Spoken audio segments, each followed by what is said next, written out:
नमस्कार, मैं हूं दीपाली राणा। आप देख रहे हैं गोल्ड स्पॉट। सोने चांदी में आज कमजोरी देखने को मिल रही है। डॉलर में रिकवरी से कीमतों पर दबाव देखने को मिला है और M6 पर सोना 51,000 के करीब है। वहीं चांदी 70,000 से नीचे फिसल गई है। पिछले कुछ दिनों में सोना लगातार एक दायरे में कंसोलिडेट कर रहा है। अब आगे सोने की चाल कैसी रहेगी, चांदी के लिए अब क्या अहम स्थान है, इस पर बातचीत करेंगे। हाजिर डिमांड को लेकर क्या ट्रेंड निकल कर आ रहा है, इस पर भी बातचीत होगी। हमारे साथ CNBC TV 18 commodity item Manisha Gupta है, रिद्धि बुलियंस के पृथ्वीराज कोठारी हैं, एक्सिस सिक्योरिटीज के सुनील कटके हैं और मनी रिशूज कैपिटल के जयप्रकाश गुप्ता हमारे साथ बने हुए हैं। और आज के सेशन में हमने देखा है जो चाल रही है सोने चांदी की, वो थोड़ी सुस्त ही रही है और एक कंसोलिडेशन एक रेंज में ही ट्रेड होता हुआ दिख रहा है। लेकिन पृथ्वीराज जी नमस्कार, सबसे पहले आपका एक व्यू लेना चाहेंगे। हमने देखा है कि गोल्ड अपने रिकॉर्ड लेवल से ठीक ठाक करेक्शन दिखा चुका है, उसके बावजूद भी जो डिमांड है वो वापस रिवाइव हो नहीं रही है। तो अभी क्या ट्रेंड्स बन रहे हैं, कोई डिमांड रिकवरी के इंडिकेशन मिल रहे हैं या फिर नहीं, या फिर जो भी कंज्यूमर से आपका इंटरेक्शन हो रहा है सेंस क्या है उनका, क्या वो और डिप का वेट कर रहे हैं, क्या एग्जैक्टली स्थिति है अभी? नहीं, देखिए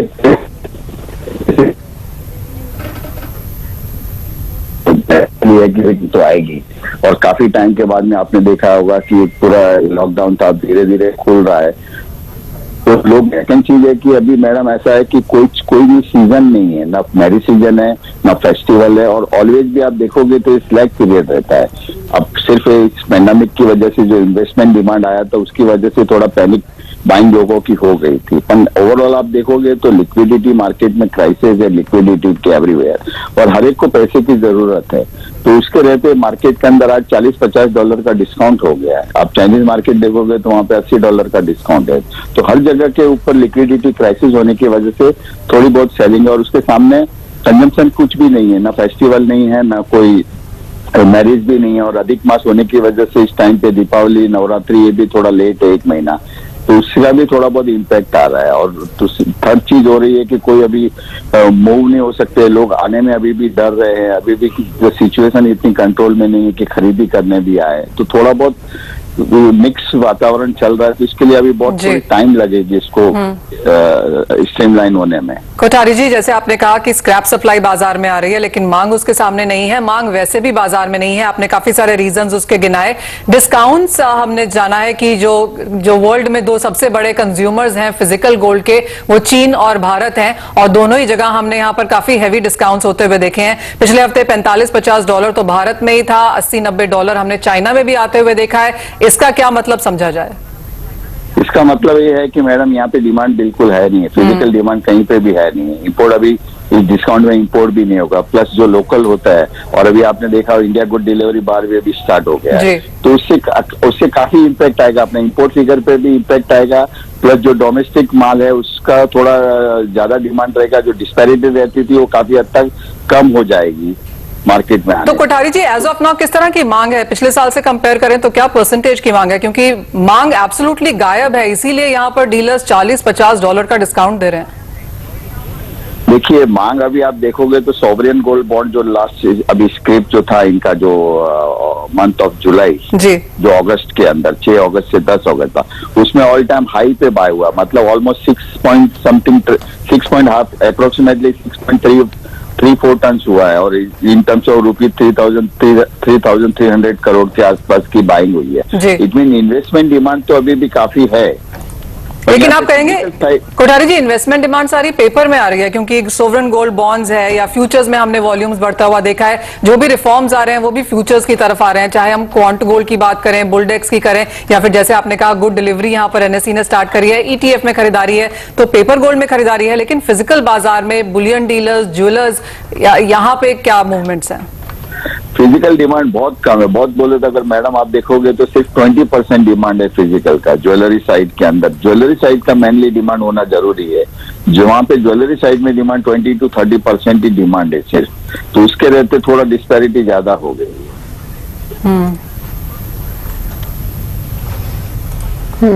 जी, चलिए शुक्रिया पृथ्वीराज जी अपना आउटलुक देने के लिए। लेकिन अब प्राइसेस पर भी एक आउटलुक ले लेते हैं। सुनील, आप बताइए, 51,200 के आसपास अभी कारोबार हो रहा है, यहाँ से क्या रेंज देख रहे हैं, क्या स्ट्रैटेजी आप रेकमेंड करेंगे? जी दीपाली, आई थिंक जो फेड का स्पीच आया जैक्सन होल मीटिंग से लास्ट वीक में, तो उसमें उन्होंने अपना स्टांस क्लियर कर दिया कि जो डॉलर है वो वीकर साइड ही रहेगा, क्योंकि जो उनकी अकोमोडेटिव स्टांस है फेड की पॉलिसी को लेके आगे चलते हुए, तो डॉलर जो है आने वाले समय में भी वीक रह सकता है। और इवन दूसरा चीज अगर हम देखते हैं तो फेड ने ये भी बताया कि इन्फ्लेशन को वो 2% या उसके आसपास ही मेंटेन करेंगे, जो कि गोल्ड के प्राइसेस के लिए नियर टर्म में सपोर्टिव है। और अगर हम अभी के हालात देखेंगे तो डॉलर तकरीबन 2 साल के निचले स्तरों पे ट्रेड कर रहा है। तो डॉलर डिनोमिनेटेड जितनी भी कमोडिटीज हैं, जो फॉरेन करेंसी होल्डर्स हैं, उनके लिए सस्ता बन गया है सारा कमोडिटी यूएस से खरीदने के लिए। कि अभी जैसे इंडियन पर्सपेक्टिव से भी देखें तो पहले हम $1 के पीछे 75 रुपया देते थे अगर मुझे कुछ खरीदना है यूएस से, गुड्स या कमोडिटीज की बात करें, अभी 73 रुपीज में आ रहा है। तो कहीं ना कहीं ग्लोबल लेवल पे डॉलर का डिवैल्यू होना दूसरे करेंसी होल्डर्स के लिए एक अपॉर्चुनिटी के तौर पे साबित होगा। तो फिजिकल डिमांड गोल्ड के अलावा भी बाकी सारे कमोडिटीज में हमको देखने को मिल सकता है, थोड़ा ओपन अप हो सकता है। लॉकडाउन भी खुल रहे हैं, मैन्युफैक्चरिंग सेक्टर भी अभी थोड़ा बहुत ओपन अप हो रहा है, तो वहां पे फिजिकल डिमांड में हमको बढ़ोतरी देखने को मिल सकती है। तो नियर टर्म में और डेज पर्सपेक्टिव से मुझे अभी भी यही लगता है कि गोल्ड की स्ट्रैटेजी हमारी बाय ऑन डिप्स ही होनी चाहिए। तो आज के तौर पे अगर किसी ट्रेडर को एक पोजीशन इनिशिएट करना है तो मुझे लगता है कि 51,250 के रेंज में बाय इनिशिएट करना चाहिए, और 51,000 का एक स्टॉप लॉस मेंटेन करके 51,700 तक का डे लेवल में एक बार टारगेट हमें गोल्ड में लेके चलना चाहिए। जयप्रकाश, आप कैसे देखते हैं सोने को? क्योंकि $2,000 पर आउंस के लेवल्स हमने कल यहां पर फिर छूते हुए देखे, लेकिन बाजार वहां पर स्थिर नहीं है। क्लियरली एक डिफिकल्टी हो रही है यहां पर ऊपर जाने में। खरीदारी की राय यहां पर सुनील की है, आप सोने चांदी में क्या स्ट्रैटेजी दे रहे हैं? जी गुड मॉर्निंग मनीषा। देखिए मुझे भी लगता है यहाँ पे गोल्ड में बेस फॉर्मेशन हो रहा है, क्योंकि आप फंडामेंटली देखें यूएस जिस हिसाब से जो जीडीपी नंबर्स आए हैं, इंडिया के जो जीडीपी नंबर्स हैं, कहीं भी जस्टिफाइड नहीं है कि इकोनॉमिक रिवाइवल इतना फास्ट हो जाएगा। जो यूएस मैन्युफैक्चरिंग डेटा निकल के आया है वो थोड़ा सा ऑप्टिमिस्टिक था, उसके कारण आज गिरावट देखने को मिल रहा है। Again rupee at 73 is not justified given the macro scenarios. मुझे लगता है ये अगेन बेस फॉर्मेशन है 50,800 से 51,000 तक। ज्वेलरी डिमांड नहीं निकल के आने वाली है, बट डेफिनेटली जब तक यहाँ पे क्राइसिस का माहौल है, गोल्ड में बाई ऑन टिप्स की रणनीति रखें। शॉर्ट टर्म में भी मुझे लगता है 51,000 तक का वेट करना चाहिए, वहां पे बाई किया जा सकता है। मुझे लगता है 600 से 700 रुपए का उछाल 1 से 2 दिनों में ही देखने को मिल जाए। जी सुनील, सिल्वर पर आपका आउटलुक क्या रहेगा? ये भी 17,000 के आसपास ट्रेड कर रहा है, तो क्या गोल्ड की तरह यहाँ भी ऑन डिप्स खरीदने का ही व्यू होगा या कोई और सजेशन है? जी दीपाली, आई थिंक आज सिल्वर तकरीबन 1,000 रुपए नीचे खुला है कल के स्तरों से, और इवन कल भी एक अच्छा उछाल देखने को मिला था, बट क्लोजिंग में नेगेटिव में क्लोज हुआ था गोल्ड और सिल्वर अगर हम देखते हैं तो मुझे लगता है कि अगर गोल्ड और सिल्वर रेशियो की बात करें तो वो मल्टी मंथ्स लो पे आ गया है अभी, जो ऑलमोस्ट 100 के ऊपर रहा करता था, अभी क्लोज टू 75-80 के रेंज में आ गया है। तो जो नियर टर्म इन्वेस्टर्स हैं उनके लिए सिल्वर एक बेहतरीन अपॉर्चुनिटी अभी भी साबित हो सकती है। तो मुझे लगता है कि दिसंबर सिल्वर आने वाले समय में 69,800 के रेंज में अगर कोई इंट्राडे पर्सपेक्टिव से या पोजिशनली भी लेना चाहता है तो ले सकता है। और मुझे लगता है कि 71,000 से लेके 72,000 का जो रेंज है हमको कभी भी 2-3 दिन में देखने को मिल सकता है। और डे ट्रेडर मुझे लगता है कि 69,800 में एंट्री लेके 69,400 का स्टॉप लॉस मेंटेन करें, और 70,800 तक का 1,000 रुपए का जंप जो है आज के डे ट्रेडिंग में हमको देखने को मिल सकता है चांदी में। यानी कि जंप यहां पर देखने को मिल सकता है। मैन्युफैक्चरिंग डेटा यूएस और चाइना से काफी बेहतर आया है, डॉलर में अभी भी कमजोरी है, आगे रह के बरकरार रह सकती है, और मांग में रिकवरी का सपोर्ट हमने बाकी इंडस्ट्रियल कमोडिटीज में भी आता हुआ देखा है। कच्चे तेल में इसका काफी असर रहा है। जयप्रकाश, यहां पर क्या स्ट्रैटेजीज रहेंगी? नहीं, मुझे लगता है क्रूड ऑयल में आगे चलते भी यहाँ पे गिरावट बढ़ सकता है। अगेन सेल ऑन राइज की ही मेरी स्ट्रेटेजी होगी। 3180 या उसके आसपास आता है तो बेच के चलना चाहिए। 30 to 30 का स्ट्रिक्ट स्टॉप लॉस रखें। 3100 मुझे लगता है हो सकता है इस वीक में देखने को मिले। जी, इसके अलावा क्विकली एक बार बेस मेटल्स को देख लेते हैं, जहां पर हमने इनफैक्ट हर डिप पे छोटे मोटे डिप पे खरीदारी आते हुए देखी है। सुनील, आप बताइए बेस मेटल्स में कोई अगर एक ट्रेड लेना हो खरीदारी की तरफ तो आपका कन्विक्शन किसके साथ है? कॉपर एक बढ़िया कमोडिटी है। रिसेंटली हमने देखा कि ऑलमोस्ट 2-3 साल का टॉप लेवल पे छू के तकरीबन डोमेस्टिक मार्केट में 530 तक का लेवल छू के अभी 520 के रेंज में चल रहा है। तो आगे अगर हाजिर के हिसाब से देखते हैं तो एलएमई पे अभी भी इन्वेंट्री जो है लास्ट 14 साल के लोएस्ट स्तरों पे ट्रेड हो रहा है। हालांकि जो 530 के लेवल से 520 का जो प्राइस आज हमको देखने को मिल रहा है वो इस न्यूज पे भी मिला है कि जो वर्ल्ड का सेकंड लार्जेस्ट प्रोड्यूसर पेरू है उसके तरफ से आउटपुट अभी शुरू हो गया है, मतलब प्रोडक्शन का काम शुरू हो गया है। तो वहां पे थोड़ा एक नेगेटिविटी आ गई थी डे पर्सपेक्टिव से। बट अगर हम नियर टर्म में देखें तो इकोनॉमी रिवाइव हो रही है, स्टिमुलस मेजर्स आ रहे हैं, तो आने वाले समय में इंडस्ट्रियल मेटल्स का डिमांड जो है अपसाइड ही रहेगा। तो डे पर्सपेक्टिव से भी मैं एक बाय रेकमेंड करूंगा और एक पोजिशनल व्यू भी मेरा बाय ही रहेगा बेस मेटल फ्रंट पे। तो कॉपर में मैं डे ट्रेडर्स को 520 के रेंज में बाय रेकमेंड करूंगा। 517 का स्टॉप लॉस मेंटेन कर सकते हैं और 526 तक का टारगेट किया जा सकता है।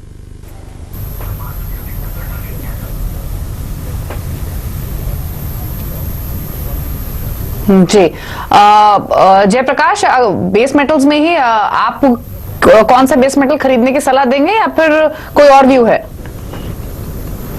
नहीं, देखिए, मैंने जैसा पहले भी कहा है कि जब तक लिक्विडिटी फ्लो है तब तक बेस मेटल्स में पॉजिटिव मोमेंटम बना रहेगा। लेकिन एक बात यहाँ पे ट्रेडर्स को गौर देना बहुत जरूरी है कि जिस हिसाब से अब थोड़े से इकोनॉमीज ओपन अप हो रहे हैं, अगर माइंस खुल बढ़ जाते हैं चिली या पेरू में, तो एक बार यहाँ पे सेल ऑफ देखने को मिल सकता है, क्योंकि डिमांड साइड यहाँ पे अभी भी रिवाइवल नहीं है, सप्लाई साइड कंस्ट्रेंट्स हैं और लिक्विडिटी है जिसके कारण भाव में तेजी देखी जा रही है। तो ये वॉच करना जरूरी है इस वीक कि अगर कहीं कभी भी इस तरह का न्यूज फ्लो आता है कि कोई माइंस अब ओपन अप हो रहे हैं प्रोडक्शन के लिए, तो एक गिरावट देखा जा सकता है। मुझे लगता है करंट लेवल्स पे थोड़ा वेट करना चाहिए। आई थिंक 509 510 का लेवल अगर कॉपर में मिलता है तो स्ट्रिक्ट 504 के स्टॉप लॉस से वहां बाय पोजीशन इनिशिएट करना चाहिए।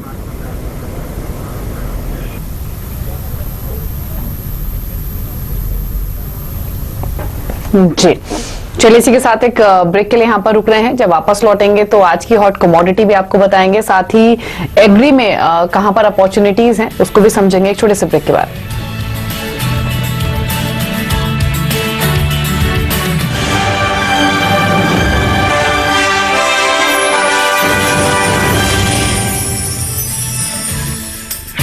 कमोडिटी बाजार में जोरदार कमाई के लिए सीएनबीसी आवाज खास पेशकश लेकर आया है हॉट कमोडिटीज। तो जानते हैं कि आज कौन सी कमोडिटी में एक्शन दिख सकता है। दीपाली।